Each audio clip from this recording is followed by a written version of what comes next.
안녕하십니까? 오늘은 고린도후서 5장부터 9장까지 볼 텐데요. 어제 부분 말씀드린 게 진짜 중요했습니다. 만약에 어제 영상을 안 보셨다면 꼭 그 부분을 보시고, 사실은 고린도후서 특히 1장부터 9장까지가 하나의 묶음이라고 말씀드렸어요. 1장부터 9장까지가 하나의 묶음이고 10장부터 13장은 완전히 뉘앙스가 달라지는데, 1장부터 9장까지의 상황을 이해하고 읽으면 그냥 술술 읽을 수가 있습니다. 그래서 그 상황을 먼저 이해하는 게 중요해요. 간단히 설명드리면, 고린도 교회에 바울이 들어갔다가 바울을 공격하는 사람들, 바울과 이렇게 대적하는 자들에 의해서 마음 굉장히 상해서 나온 다음에 마케도니아 지방에서 이렇게 처음엔 드로아에 있을 때죠. 드로아에서 디도를 통해서 편지를 보냈다가 디도를 만나지 못해서 기다리다가 안 되니까 마케도니아 지역으로 갔고, 마케도니아에서 사역하면서 고난이 있고 어려움이 있는 과정 중에 이 사역도 어렵고 고린도 교회의 상황 때문에 마음도 어렵고 그랬는데, 디도가 와서 마음이 너무나 좋아졌다. 그러면서 보낸 편지가 지금 읽는 부분이에요. 그래서 고린도 후서 지금 어제 4장까지 어떤 내용이었냐면, 우리가 이 일을 하고 이렇게 고난 속에서도 이 일을 하는 것이 이 직분이 본질적으로 그런 거다. 자신의 직분을 설명하고 있어요. 고린도 후서는 사실은 약간 개인적인 이야기예요. 바울이 이 고린도 교회와의 상황에서 어려움을 겪은 다음에 그 상황이 해결되면서 고린도 교회 사람들에게 이렇게까지 어려운 물리적으로도 막 힘들고 고난을 당하는데, 관계적으로도 이렇게 자기가 세웠던 교회에게 또 비판을 받기도 하고, 이런 어려운 일을 하면서도 이 길을 계속 가는 이유는 무엇인가? 이거를 지금 고린도 교회에 설명하는 거예요. 그래서 4장에서는 우리가 고난을 당하지만 우리가 낙심하지 않는 것은 우리가 보이지 않는 것을 바라기 때문이다. 지금 보이는 세상은 잠깐이지만 보이지 않는 세상은 영원한 것이기 때문에, 우리 겉사람은 낡아져서 우리 죽음에 이르게 되지만 이 겉사람의 죽음보다도 우리는 속사람을 바라본다. 영원히 날로 새로워질 우리의 속사람이 있는 거죠. 요 맥락이 이어져 가면서 이 그 죽음 앞에서도 우리가 겁을 내지 않고 두려워하지 않고 오히려 하나님 만나는 날을 사모하는 그 일을 지금 우리가 하고 있다라는 내용으로 이제 고린도후서 5장이 연결되는 겁니다. 만일 땅에 있는 우리 장막집이 무너지면, 우리가 죽음을 당하면, 이 육신이 죽으면, 그러나 하나님께서 지으신 집, 손으로 짓지 않고 하늘에 있는 영원한 집이 있다. 우리의 영원한 몸이 있다는 거예요. 요거는 고린도 전서에서 바울이 이미 설명했었던 부활의 몸, 기억나십니까? 썩어질 것으로 심고 썩지 않을 것으로 거두는, 썩어질 이 육신이 아니라 썩지 않을 영원한 몸. 그러니까 몸이 아닌 거는 아니에요. 영만 있는 그런 상태 아닙니다. 분명히 몸이 있는데, 근데 그 몸이 지금 이 몸하고는 본질적으로 다른 몸이에요. 썩지 않을 영원한 몸이죠. 그것이 있는 걸 안다. 그래서 우리는 이 하늘로부터 오는 처소로 덧입기를 간절히 사모한다. 이 말은 어떻게 보면 죽음이 두렵기는커녕, 우리가 아주 쉽게 이해하려고 지금 한다면, 이 고린도후서 5장 앞부분은 우리는 죽음이 두렵기는커녕 오히려 하나님 만날 것이 기대된다라는 말을 지금 이렇게 표현하고 있는 거예요. 그래서 우리가 하늘로부터 오는 처소로 덧입기를 간절히 사모하고, 이렇게 그 하늘로부터 오는 처소, 새 육신을, 부활의 몸을 입기를 원하는 것은 벗은 자들로 발견되지 않으려 합니다. 이 입은 자, 벗은 자, 이 표현은 부활의 몸을 입은 자가 아니라면 어떤 자입니까? 부활의 몸을 못 입은 자잖아요. 벗은 자라고 표현을 하는 거죠. 그래서 우리는 지금 탄식하는데 벗고자 함이 아니라 오히려 덧입고자 함이니, 이 말이 뭡니까? 지금 이 장막집을 벗는다는 건 죽음을 비유하는 거잖아요. 그러니까 우리가 죽으려고 하는 게 아니라 오히려 영원한 삶을 살려고 하는 거야. 그러니까 누군가는 바울의 사역을 보면서 저거 죽으러 가는 길이냐, 저렇게 살아가지고 저거 어떻게 사냐 사람이 뭐 이럴 수도 있잖아요. 근데 바울은 이 그리스도의 이 복음의 사역자의 삶이라는 것이 죽으려고 그러는 게 아니라 살려고 하는 거다. 오히려 살려고 하는 거다. 오히려 영원한 삶을 살려고 하는 거다. 죽을 것이 생명의 삼킨가 되게 하려고 하는 거다라고 이야기를 합니다. 요 내용이 쭉 이어져요. 그런데 요 내용이 쭉 이어지는 가운데 우리 요 부분은 조금 한번 볼게요. 요거 창세기 할 때 말씀드렸던 내용인데 드디어 나왔습니다. 드디어 창세기 38장 할 때 제가 여러분 요거 기억해 두세요. 나중에 우리 바울 서신 할 때 나올 거예요. 말씀드렸던 내용인데 바울이 성령님을 표현할 때 보증이라고 표현해요. 바울이 성령님을 표현할 때 이거 3번 나옵니다. 그 중에 2번이 고린도후서에 나오는 건데 보증으로 성령이 보증이 되신다 이렇게 표현한단 말이에요. 그때 이 보증이라는 단어 알라본이라는 이 단어를 쓰고 있어요. 그리스어로 알라본. 그런데 제가 이 창세기 38장 할 때 뭐라고 말씀드렸냐면 원래 그리스어 단어가 아니에요. 원래 그리스어 단어로 보증이라는 단어가 따로 있는데 히브리어에는 그걸 써요. 그런데 바울이 성령님을 표현할 때 보증이라고 하는 히브리어를 그리스어로 음역해서 쓰고 있다는 거예요. 그러니까 우리식으로 표현하면은 영어를 한글로 번역을 한다고 생각을 했을 때 한글로 제가 지금 글을 쓰고 있는 거예요. 한글로 글을 쓰는데 영어 단어 중에 이 마우스라는 단어가 있어요. 그럼 그걸 한글로 번역할 때 G라고 번역을 해야겠죠. 그럼 한글로 G라고 쓰면 되는데 근데 이때 한글로 G라고 쓰지 않고 한글로 미음, 이응, 우에서 마우스 이렇게 한글로 쓴단 말이에요. 그러면 이거는 G를 얘기하는 게 아니죠. 이거 마우스 얘기하는 거예요. 이거 마우스. 그쵸? 그러니까 이게 적절한 비유인지는 모르겠는데 지금 바울이 그리스어로 보증이라는 단어가 있음에도 불구하고 에라본이라는 히브리어를 음역해서 소리나는 대로 써서 알라본이라는 그리스어로 여기다 쓰고 있단 말이에요. 보증. 그럴 때는요. 우리가 이 마우스를 한글로 그대로 마우스라고 할 때는 G가 아니라 이거 말하려고 하는 거잖아요. 그것처럼 바울이 사실 여기서 일반적인 보증을 얘기하려고 하는 게 아니라 히브리어 에라본을 가지고 오고 있구나. 그럼 히브리어 에라본이 가지고 있는 의미는 물론 원래 보증이라는 뜻은 맞는데 이 단어가 흔히 쓰이진 않아요. 히브리인들에게. 그 구약 성경에 이 단어가 흔히 쓰이지 않는 수준이 아니라 구약 성경 그 기나긴 구약 성경에 딱 창세기 38장에밖에 안 나오는 단어예요. 창세기 38장에 무슨 내용이 있었냐? 유다와 다말 사건. 유다의 첫째 아들 엘을 다말이란 여인과 결혼시켰는데 엘이 일찍 죽어버려요. 그러니까 다말을 형사취수죄에 의거해서 유다의 둘째 아들 오난에게 줬는데 오난이 죽어버려요. 그러니까 유다가 이 다말 얘한테 아들을 주면 아들들이 다 죽는 것 같으니까 아들을 안 준단 말이에요. 그리고 나서 이 다말이 이 여인이 어떻게든 살아야겠으니까 이 여인은 버려진 여인이 돼버렸잖아요. 고대 사회에서 남편이 죽은 과부는 직업도 못 가져요. 어떻게든 살아야겠으니까 유산을 상속받을 수도 없고 그러니까 이 유다에게 그 몸 파는 여인인 척해서 접근했던 사건 기억나십니까? 그게 바로 창세기 38장이에요. 거기서 유다가 다말에게 맡긴 도장과 끈이 에라본, 보증물이라고 번역되어 있어요.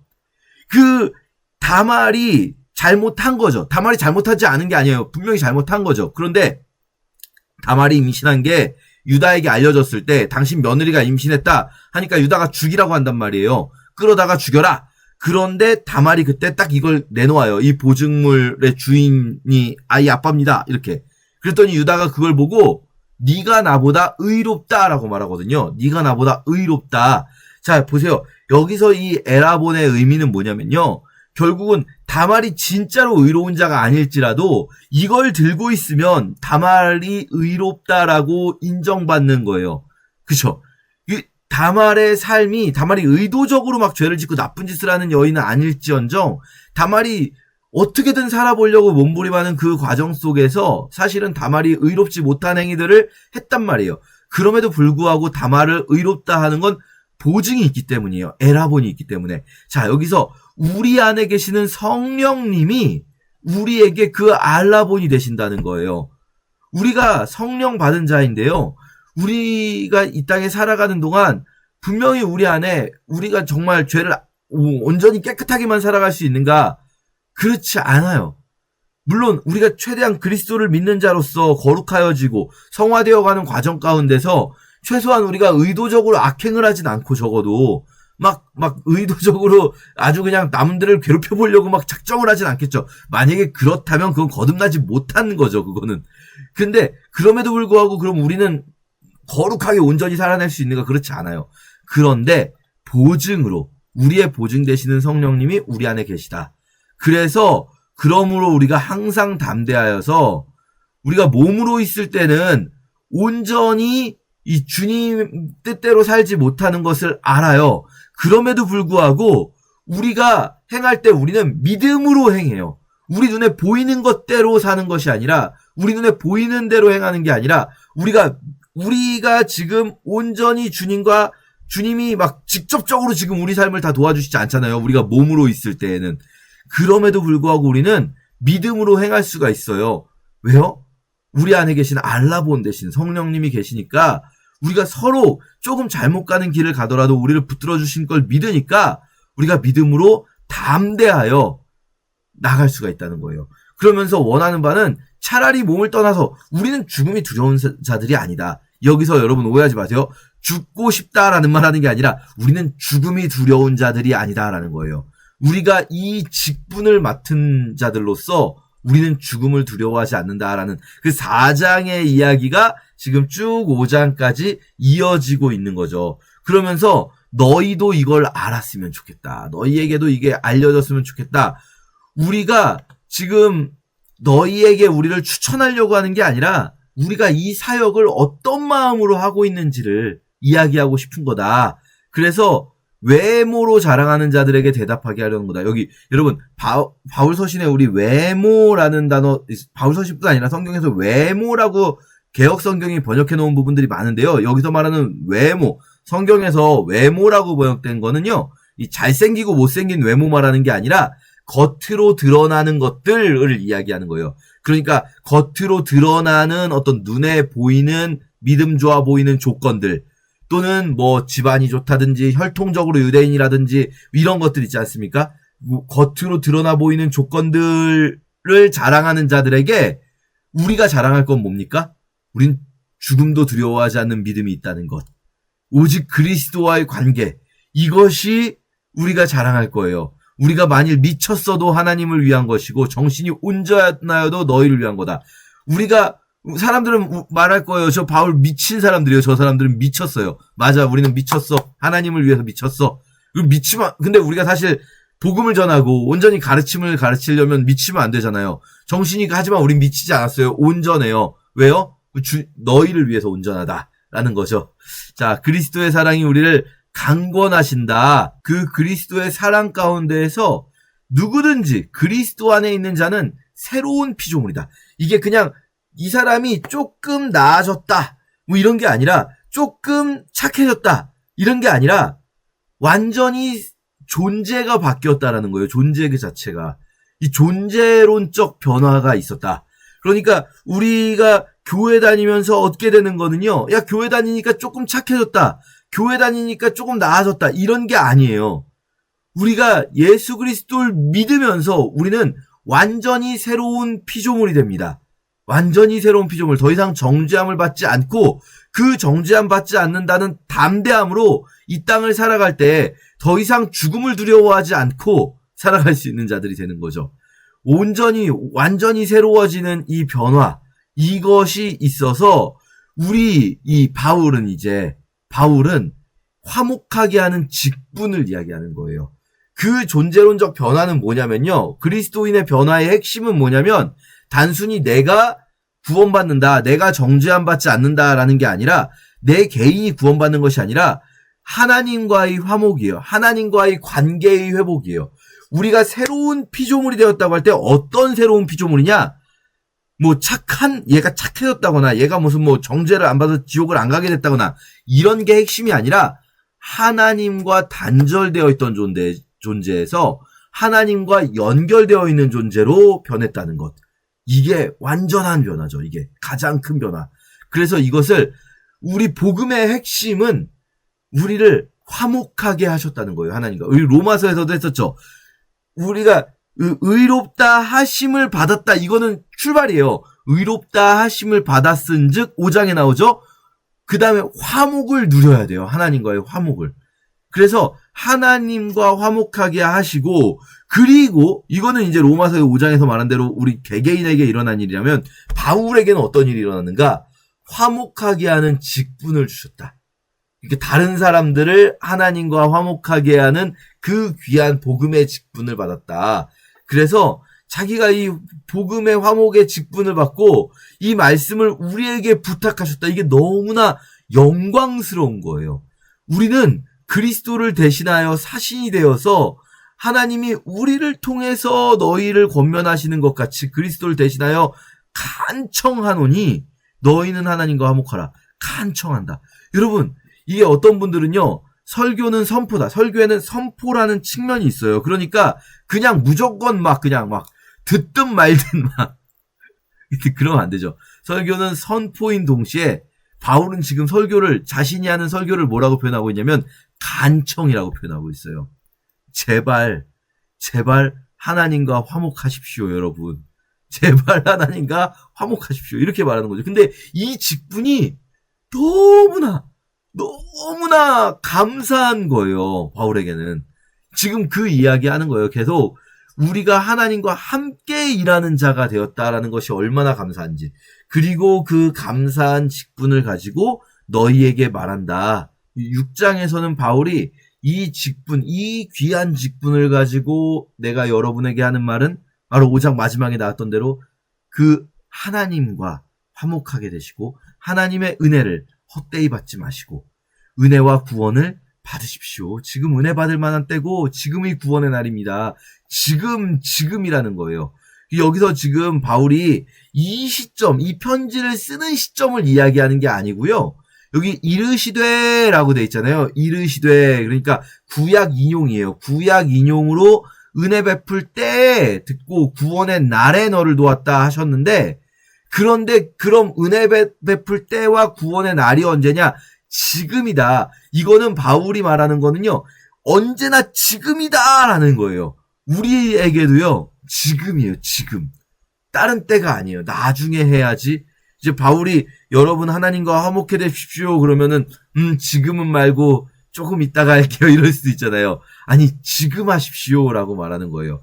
그래서 우리가 이 직분에 대해서 너무나 귀하게 여기면서 이 직분을 받다 보니까 다른 사람들에게 비방 안 받게 하려고 하나님의 일꾼으로 살려고 많이 견뎌야 했고요. 환난도 당했고요. 궁핍도 당하고요. 고난도 당하고요.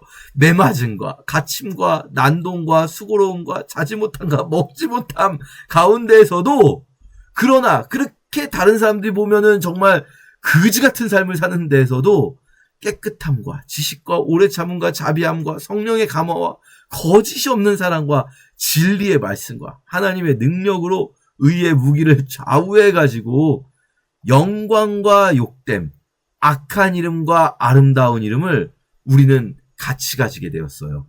세상 사람들이 보기에는 욕되고 악한 이름을 가진 것 같지만 우리가 하나님 앞에서는 영광스럽고 아름다운 이름을 가지고 있다는 거예요. 정말로 여러분 이 귀한 복음의 직분이라는 것 우리에게 맡겨주신 것 아닙니까? 여러분 여기 오해하지 마세요. 목사님들만 이 직분 가진 게 아니고요. 우리 모두가 이 귀한 직분 맡은 것 아닙니까? 복음의 직분, 이 복음을 전하는 직분이 우리에게 있지 않습니까? 그래서 정말 어떻게든지 나는 비참해질지언정 나는 정말 바보 같아지고 나는 환난과 궁핍과 정말 수고로움과 정말 이런 고난을 당할지언정 하나님의 복음이 드러날 때 그게 나에게 괴로움이 되지 않는다는 거예요. 바울은 지금 여러분 이게 괴롭다는 얘기가 아니에요. 바울은 이 남들이 보기엔 이렇지만 나는 이게 느껴진 게 아니라 이 아랫부분이 나는 느껴졌다는 거예요. 왜냐면 복음 때문에 나는 남들이 보기에는 자지도 못하고 먹지도 못하고 수고롭고 매맞고 갇히고 환난과 고난을 당했지만 내가 느끼기에는 나는 너무나 깨끗해요. 이 깨끗함의 기쁨, 이 깨끗함은 몸이 깨끗하다는 거 아니에요. 감옥에 갇혔는데 무슨 몸이 깨끗하겠습니까? 내가 주님 앞에서 느끼는 나의 정결함, 성결함, 하나님 주시는 이 신령한 지식들, 그걸 바탕으로 오래 참을 때의 기쁨, 자비와 성령의 감화와 거짓이 없는 사랑이 내 안에 가득 찰 때의 그 기쁨, 진리의 말씀이 하나님의 능력으로 주시는 의의 무기가 있는 그 기쁨이 우리에게 있다라는 거예요. 이 복음의 직분 안에, 복음을 전하는 직분 안에. 우리는 속이는 자 같으나 참되고 무명한 자 같으나 유명한 자요. 여기 무명한 자 같으나 유명한 자는요, 여러분, 무명 가수, 유명 가수 이런 게 아니고요. 우리가 뭐 이렇게 무명 배우 같지만 유명하다 이런 표현이 아니라 세상 사람들은 아무도 알아주지 않아요, 우리를. 이름이 알려지지 않은 사람. 그렇지만 하나님 나라에서는 우리 이름이 기록되어 있고 하나님이 기억하시는 이름이에요. 그런 뜻인 거죠. 죽은 자 같으나 보라 우리가 살아있고 징계를 받는 자 같으나 죽임을 당하지 아니하고 근심하는 자 같으나 항상 기뻐하고. 여러분, 이 얘기를 바울이 왜 하겠습니까? 지금 바울이 당한 상황을 고린도 교인들이 보고 어쩌면 고린도 교인들의 그 마음 속에는 어떤 마음이 있을 수 있냐면요, 우리 바울 선생님 불쌍해서 어쩌나 이런 마음이 있을 수 있어요. 불쌍해서 어쩌나. 근데 바울은 그게 어떻게 보면 고맙잖아요, 자기를 염려해 주는 게. 근데 바울은 그래서는 안 된다고 생각하는 거예요. 나 불쌍하잖아. 복음의 직분은 불쌍한 게 아니에요, 여러분. 왜냐면 이 불쌍해서 어쩌나라는 마음 속에는요, 어떤 게 들어가냐면 우리 바울 선생님은 대단해. 그렇지만 나는 저렇게 되고 싶지 않다. 왜냐면 저건 불쌍한 일이잖아요. 나쁜 일이잖아요. 그러니까 바울이 이 지금 자기가 당하는 이 일이 결코 불쌍한 일이 아니다라는 거. 우리가 그럴 때 있습니다. 예전에 영화 패션 오브 크라이스트를 볼 때 제가 교회 분들하고 같이 봤었는데 교회 분들이 되게 많이 우시는데 그러는 거예요. 우리 주님 불쌍해서 어쩌나. 근데 여러분, 우리 예수님이 원하시는 건 절대 그게 아니에요. 예루살렘의 딸들아, 나를 위해 울지 말고 너희와 너희의 자녀를 위해 울어라. 무슨 니네가 나를 불쌍하게 여기냐.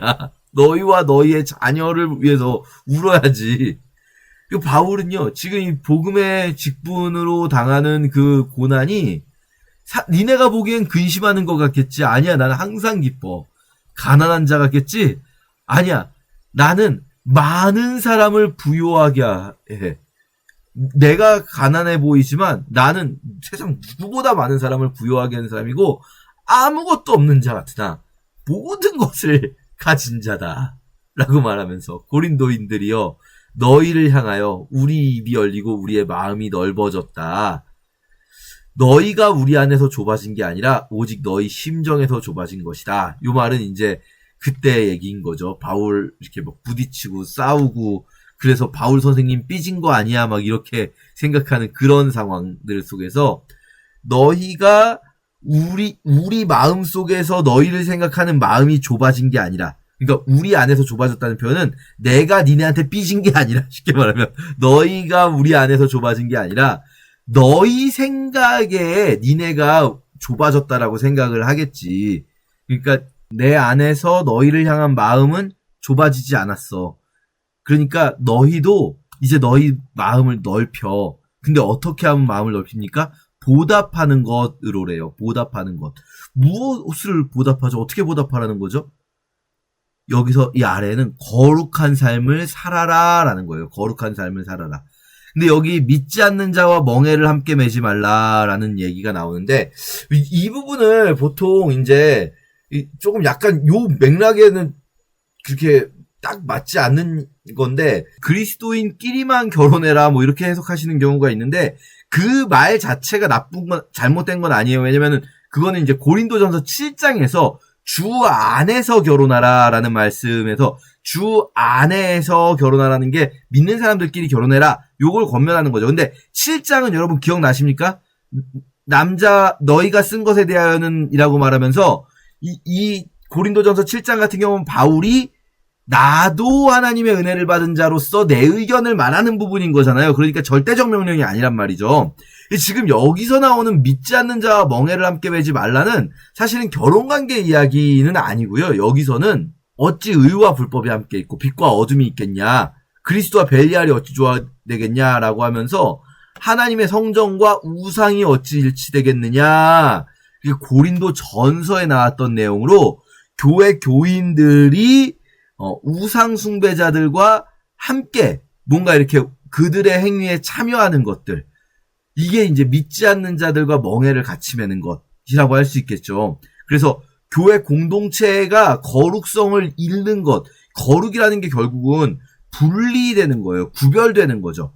이 구별되는 거는 막 세상 사람들하고 안 사귀고 그러기 위한 게 아니라 오히려 세상 속에서 섞여 살아가되 그러나 세상과 다른 모습으로 살아가는 것. 이게 구별됨이란 말이죠. 근데 고린도 교회가 그 구별됨을 잃어버리고 세속화되어 있었단 말이에요. 그러니까 너희가 보답하라 라고 했잖아요. 너희가 보답함으로써 너희를 넓혀라. 그러면 보답하는 게 뭐냐? 교회의 거룩성을 회복하라. 이 고린도 전서에서 바울이 했던 이야기이고 아마도 바울이 고린도 전서 이후에 고린도 교회를 찾아갔을 때 하려고 했던 이야기. 근데 거기서 싸우고 나왔잖아요. 바울이 다시 그 얘기하는 거죠. 너희가 보답하는 건 뭐냐면 너희가 다시 교회의 거룩성을 회복하는 것. 너희 안에서 믿지 않는 자들을 정말로 믿지 않는다면 처음에 권면하다가 믿지 않는 것이 확실하다면 출교시키는 것. 사실 고린도 전서에서는 출교까지 명령했었잖아요. 출교시켜서라도 믿지 않는 자와 멍해를 함께하지 않고 그리스도와 벨리알이 조화되지 않도록 하는 것이 중요하다. 맨 마지막 부분 두 구절은 구약을 인용하는 거거든요. 구약에서 출애굽기하고 이사야서를 인용해서 이렇게 합쳐서 인용하는데 여기서 거룩, 이 구별되어서 따로 그들 중에 나와서 따로 있고 이거 지금 이사야서의 인용이에요. 구별되어서 부정한 것들과 떨어져라. 거룩하게 해라. 유지해라. 이걸 구약에서 인용하는 이유는 뭐냐면요. 이 구절에서 여러분 보세요.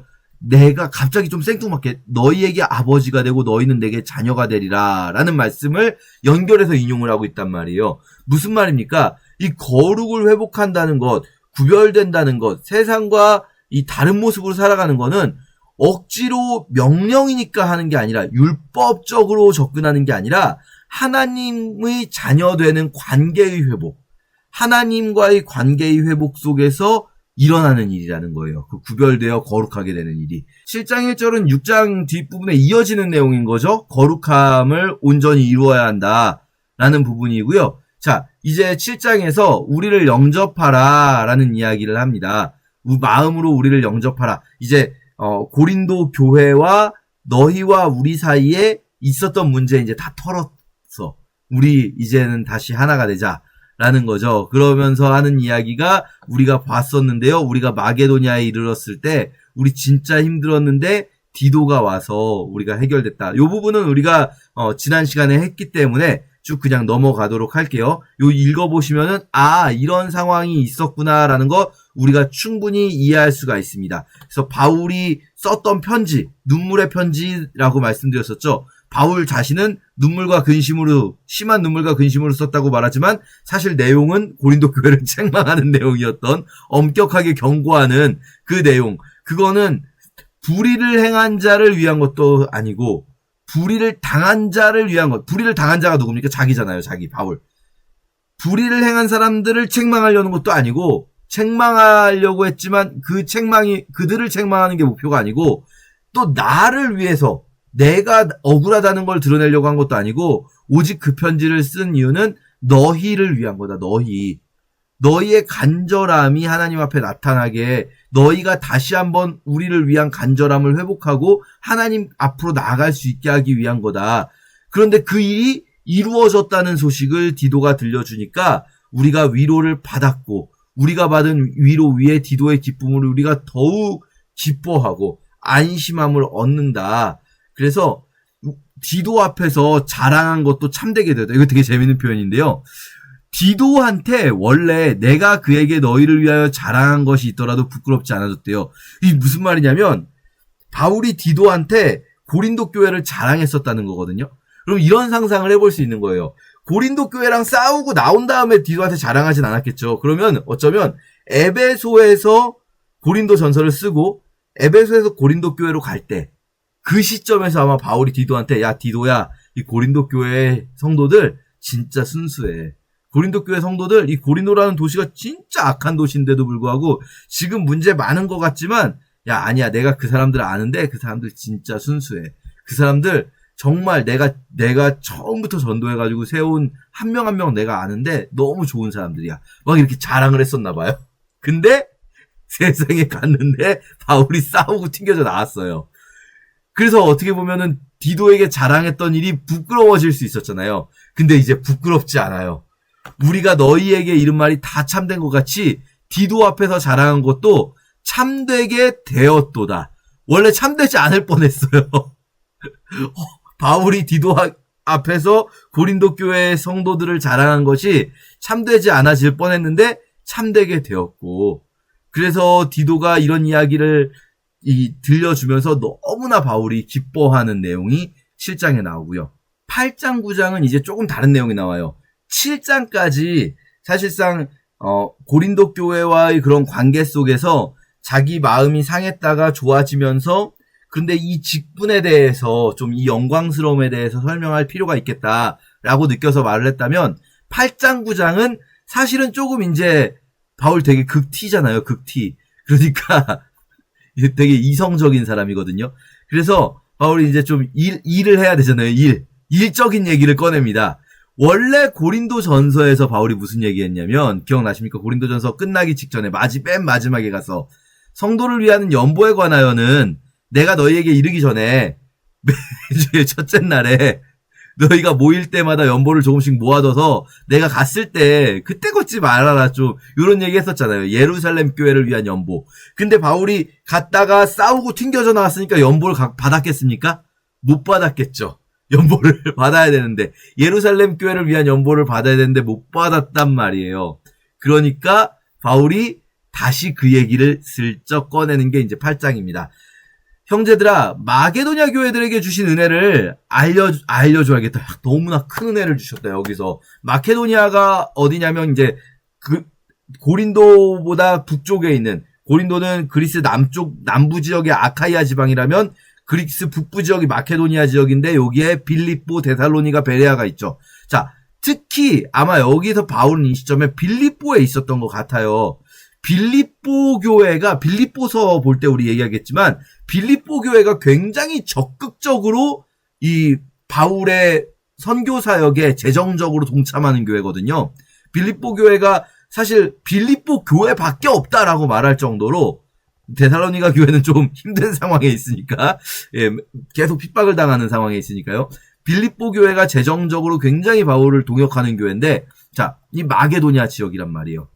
지금 바울은 그 지역에 있어요. 마게도냐 지역에. 거기서 고린도후서를 쓴 거예요.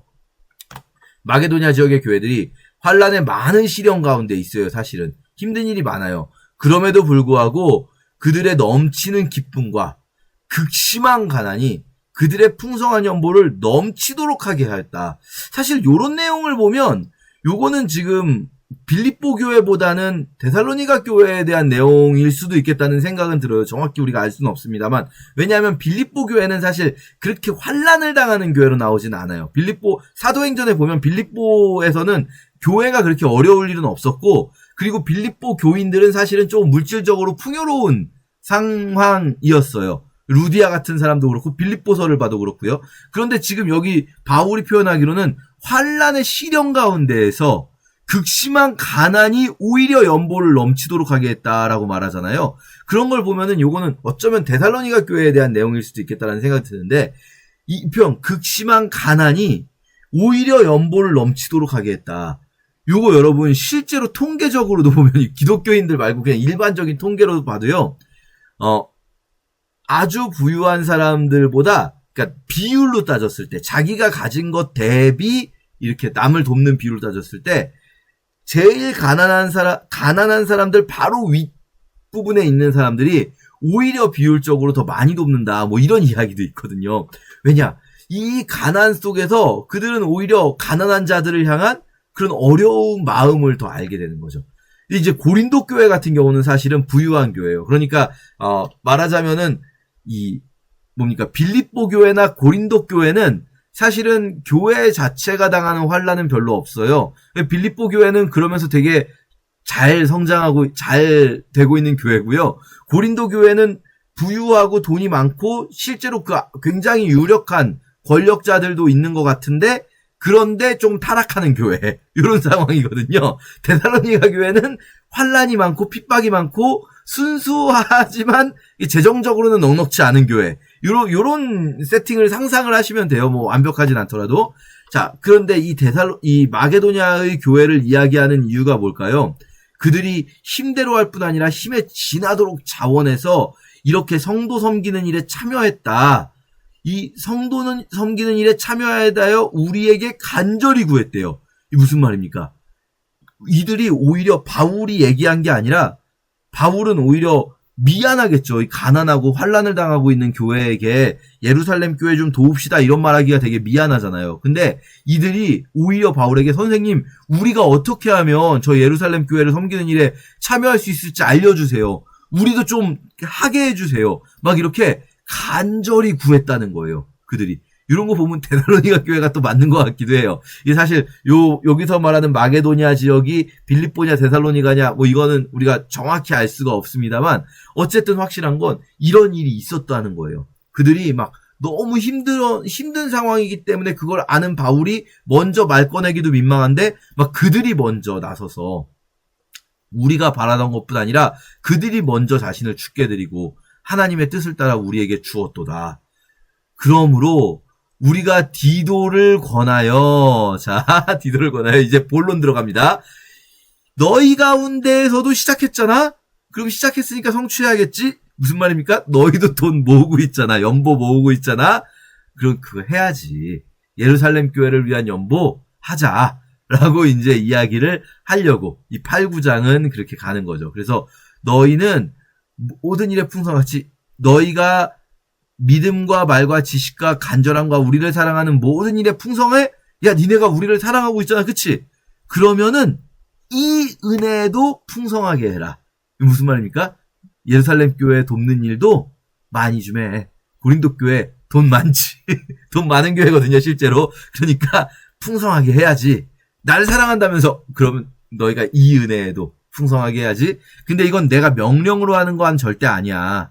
다른 이들의 간절함을 가지고 다른 이들 마게도냐 지역의 사람들의 그 간절함 그것을 가지고 너희의 사랑의 진실함을 증명하고자 합니다. 너희의 사랑이 진실하다면 그러면 너희도 그 간절함처럼 도와야지 라는 이야기를 하는 거예요. 우리 주 그리스도의 은혜가 너희가 알거니와 부유하신 이로써 너희를 위하여 가난하게 되셨으니까 그럼 너희도 그렇게 해야 되지 않겠니? 라고 하는 거죠. 이 일은 너희에게 유익한 거다.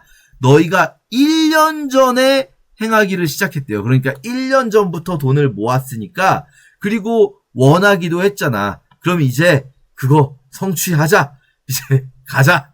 예루살렘 돈 갖다 주자. 라는 이야기입니다. 그런데 이제 고린도 교인들 입장에서는 또 고린도 교회 안에 있는 사람들이 이런 생각을 할 수도 있어요.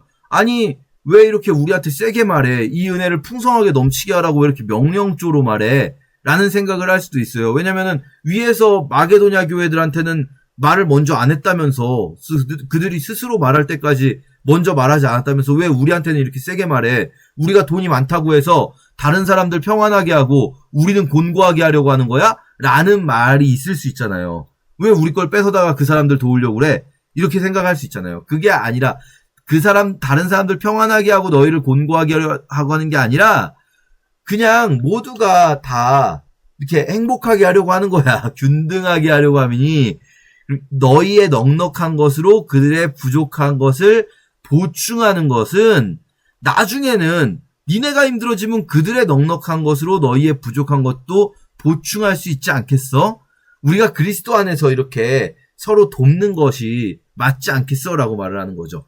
이게 굉장히 이거는 실제적인 얘기예요. 그러니까 우리의 신앙이라는 것이 뭐 영적인 얘기만 있는 게 아니라 그리스도인이라면 내가 가진 재물을 어떻게 쓰는가. 이게 정말 그리스도인의 핵심 아니겠습니까? 제가 오늘 들은 책 제목인데요. 책 제목에 이런 책이 있대요. 경제학이 신학이다. 이거 너무 맞는 말 아닙니까? 내가 가지고 있는 경제관념이 결국은 내가 가지고 있는 신앙이에요.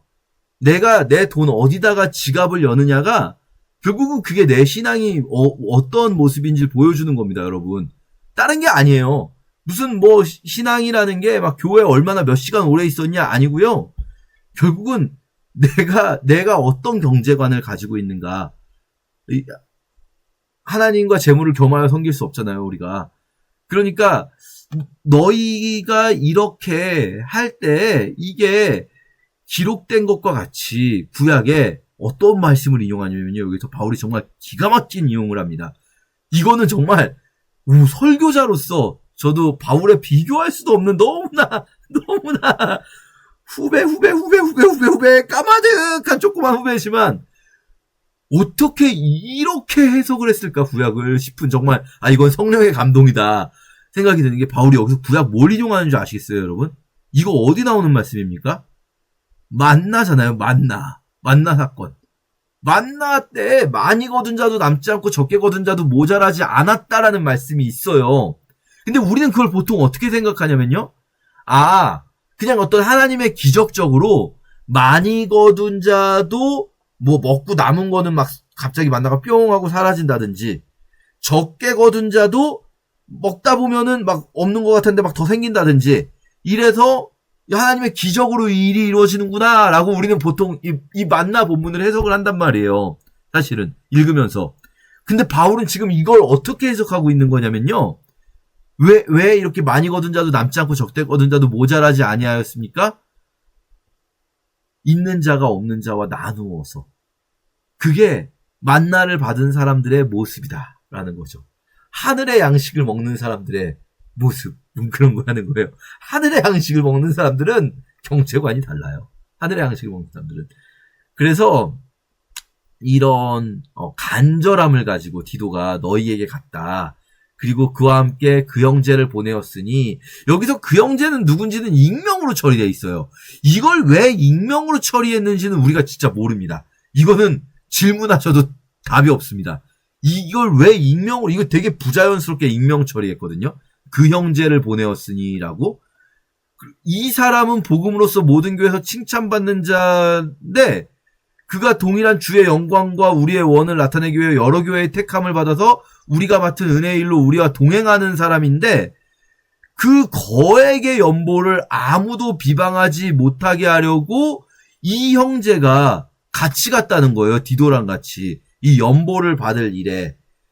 디도는 확실하게 바울이 이 이름을 거명하고 있고 사실 이름을 거명하지 않을 이유가 없잖아요. 근데 그 형제라는 사람은 이 사람이 가면은 여러 교회의 택함을 받은 사람이고 이 사람의 신뢰성을 모두가 인정하고 있는 그런 사람이라서 이 거액의 연보, 고린도 교회가 하는 연보라는 게 그러니까 금액이 굉장히 큰 거예요. 어떻게 보면 아까 말한 데살로니가 교회가 한 연보 같은 거는 너무 귀하지만 사실 금액은 크지 않았을 수 있는데 이 고린도 교회의 연보는 너무나 금액이 큰 연보인데 이거는 실용할 수 있는 사람이 가야 되잖아요. 근데 이 형제가 갔다는 거예요. 그래서 도대체 이 사람 앞에서도 조심하려고 사람 앞에서도 선한 일에 조심하려고 이 사실 실제로 이런 게 필요하지 않습니까? 사람 앞에서 선한 일을 하더라도 선한 일을 할 때 하나님만 아시면 되지 이게 아니라 사람들 보기에도 이게 좀 뭐랄까요? 투명해 보이게 재정 문제 특히 투명해 보이게 사용해야 되는 거잖아요. 그 목적 때문에 우리의 한 형제를 보냈대요. 근데 도대체 이 형제를 왜 익명 처리했는지 알 수가 없어요. 그래서 아마도 그 당시에 바울과 고린도 교회 사이에서 이 사람을 익명 처리해야 할 만한 어떤 상황이 있지 않았는가 정도는 우리가 생각을 해볼 수가 있어요. 그래서 많은 경우에 추측으로는 누가가 아닐까라는 생각을 많이 해요. 왜냐면 바울 전도팀 안에서 뭔가 사회적인 명망이랄까요? 높은 사람들하고도 좀 알고 지내고 막 데오빌로 각하고도 알고 지내고 막 이러잖아요. 그러니까 사회적인 어떤 인정을 받을 수 있는 사람? 이 사람이라면 함부로 아무리 큰 돈이어도 이 사람이라면 함부로 하지 않을 사람? 뭐 이런 걸 생각할 때 또 바울 전도팀 안에서 신뢰받는 사람이고 이런 걸 생각할 때 누가가 아닐까라는 생각을 하는 사람이 제일 많아요. 그런데 왜 익명으로 처리했는지는 알 수가 없고요. 또 어떤 분들은 아볼로 아니겠냐 아볼로. 그럼 익명으로 처리된 건 이해가 되죠. 왜냐면은 사실은 지금 고린도 교회와 바울 사이의 문제의 핵심이 사실은 아볼로 아닙니까? 그래서 이제 아볼로 아닌가 이렇게 추정하는 사람도 있고 한데 사실 이거는 우리가 알 수가 없습니다. 그냥 그 당시에 바울과 고린도 교회 사이에서는 서로 이해할 수 있는 그런 상황인 거예요. 그래서 디도와 한 형제가 가서 이제 연보를 가지고 올 계획이에요. 자, 니네가 성도를 섬기는 일, 이 연보를 얼마나 모아야 되는지 그런 거는 내가 말할 필요도 없는 것 같아.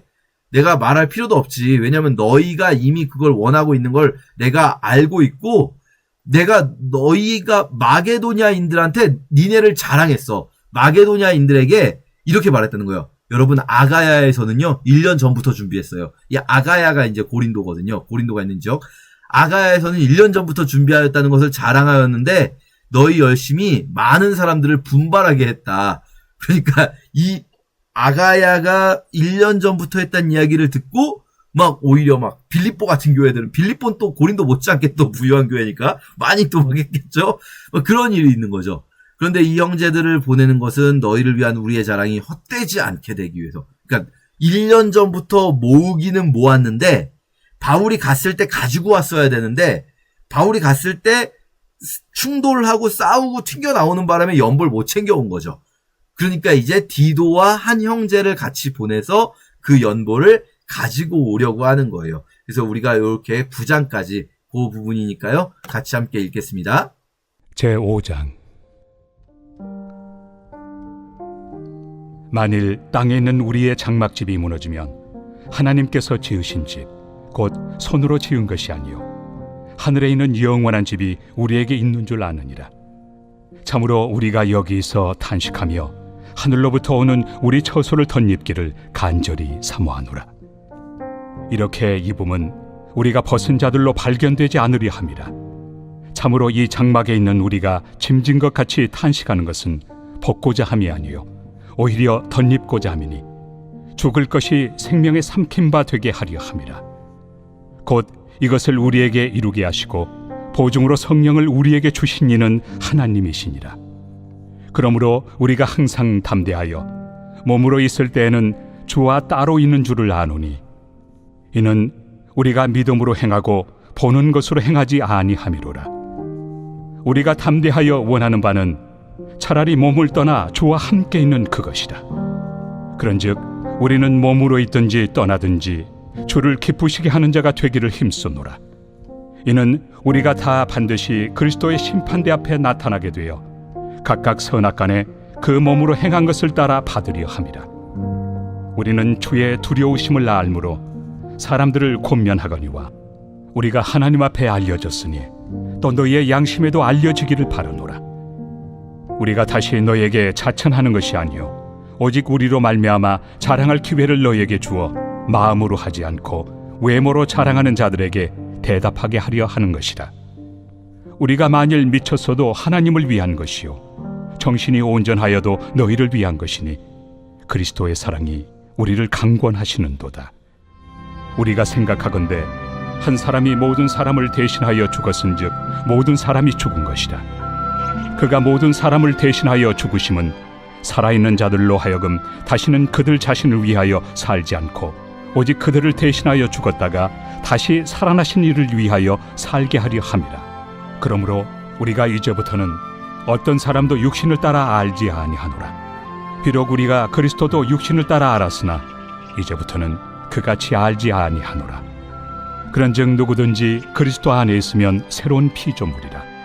이전 것은 지나갔으니 보라 새 것이 되었도다. 모든 것이 하나님께로서 났으며 그가 그리스도로 말미암아 우리를 자기와 화목하게 하시고 또 우리에게 화목하게 하는 직분을 주셨으니 곧 하나님께서 그리스도 안에 계시사 세상을 자기와 화목하게 하시며 그들의 죄를 그들에게 돌리지 아니하시고 화목하게 하는 말씀을 우리에게 부탁하셨느니라. 그러므로 우리가 그리스도를 대신하여 사신이 되어 하나님이 우리를 통하여 너희를 권면하시는 것 같이 그리스도를 대신하여 간청하노니 너희는 하나님과 화목하라. 하나님이 죄를 알지도 못하신 이를 우리를 대신하여 죄로 삼으신 것은 우리로 하여금 그 안에서 하나님의 의가 되게 하려 하심이라.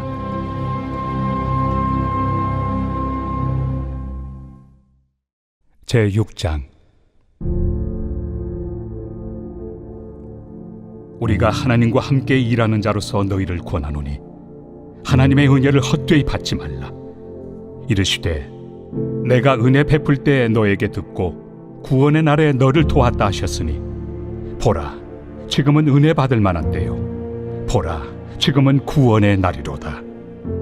우리가 이 직분이 비방을 받지 않게 하려고 무엇에든지 아무에게도 거리끼지 않게 하고 오직 모든 일에 하나님의 일꾼으로 자천하여 많이 견디는 것과 환난과 궁핍과 고난과 매맞음과 갇힘과 난동과 수고로움과 자지 못함과 먹지 못함 가운데서도 깨끗함과 지식과 오래 참음과 자비함과 성령의 감화와 거짓이 없는 사랑과 진리의 말씀과 하나님의 능력으로 의의 무기를 좌우해 가지고 영광과 욕됨으로 그러했으며 악한 이름과 아름다운 이름으로 그러했느니라.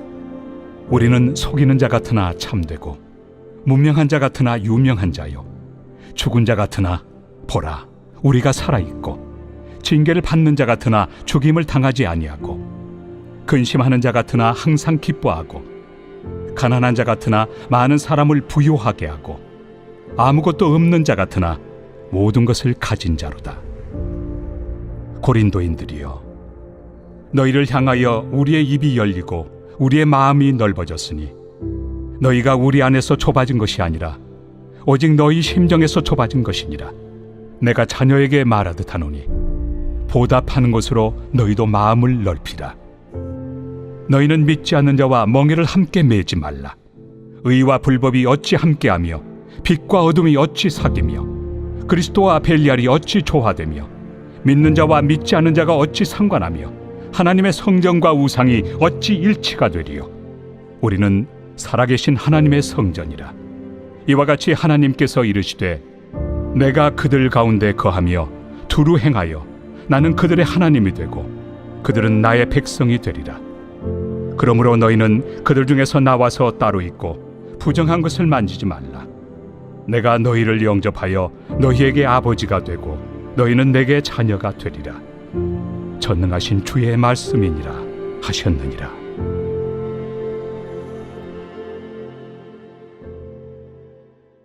제7장. 그런즉 사랑하는 자들아, 이 약속을 가진 우리는 하나님을 두려워하는 가운데서 거룩함을 온전히 이루어 육과 영의 온갖 더러운 것에서 자신을 깨끗하게 하자.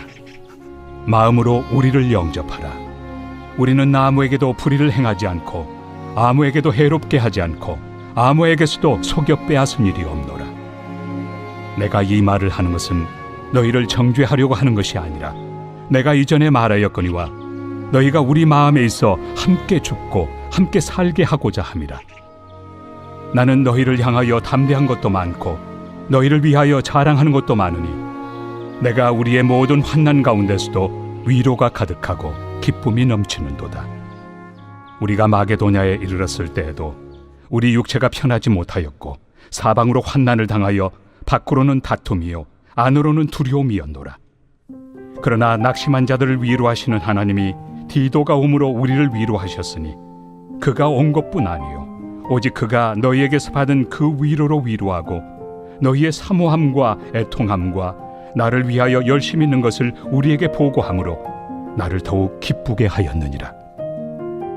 그러므로 내가 편지로 너희를 근심하게 한 것을 후회하였으나 지금은 후회하지 아니함은 그 편지가 너희로 잠시만 근심하게 한 줄을 알미라.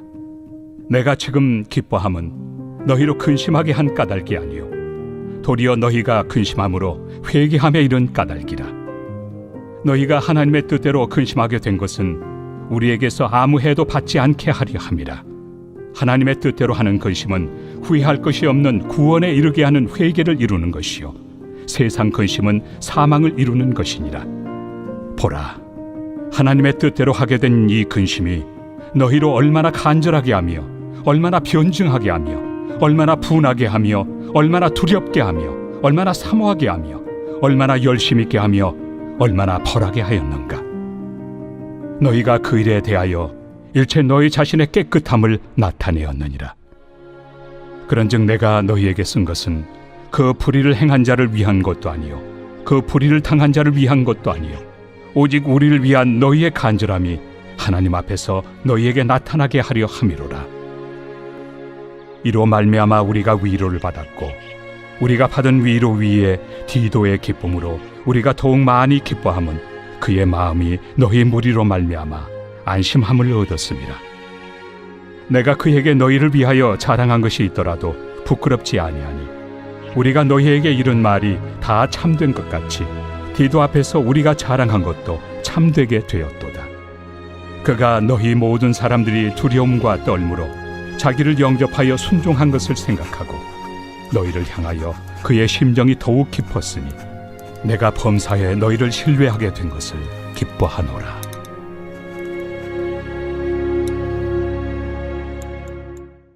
제8장.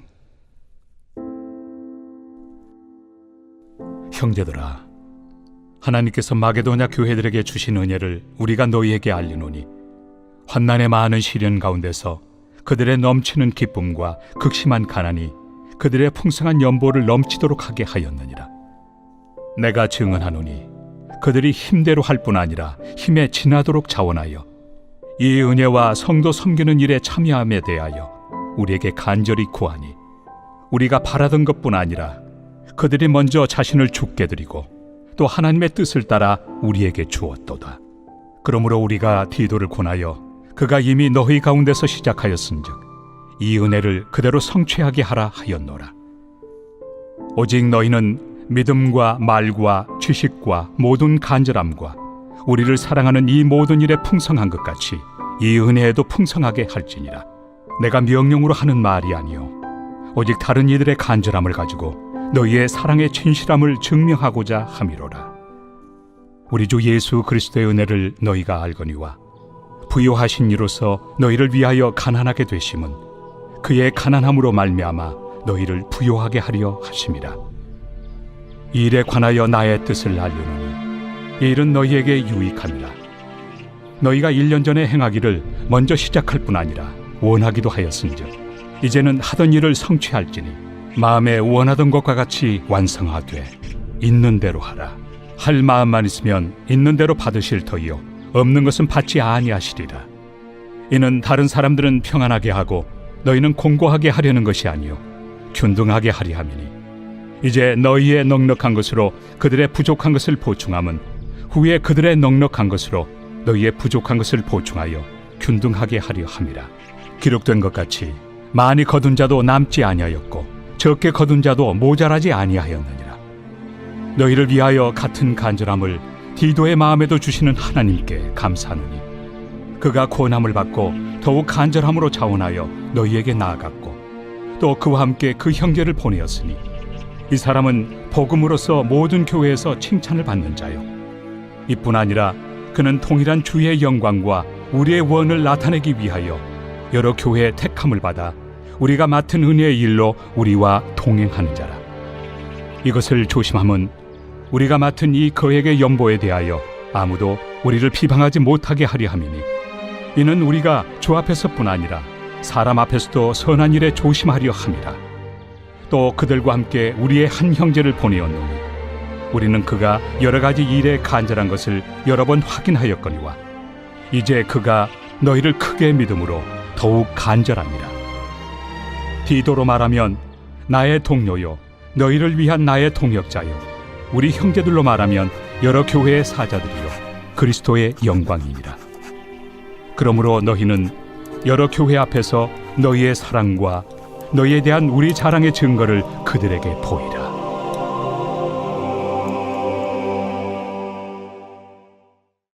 제9장. 성도를 섬기는 일에 대하여는 내가 너희에게 쓸 필요가 없나니 이는 내가 너희의 원함을 압니다. 내가 너희를 위하여 마게도냐인들에게 아가야에서는 1년 전부터 준비하였다는 것을 자랑하였는데 과연 너희의 열심이 퍽 많은 사람들을 분발하게 하였느니라.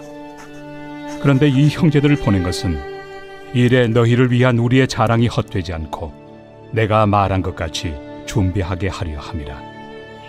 혹 마게도냐인들이 나와 함께 가서 너희가 준비하지 아니한 것을 보며 너희는 고사하고 우리가 이 믿던 것에 부끄러움을 당할까 두려워하노라.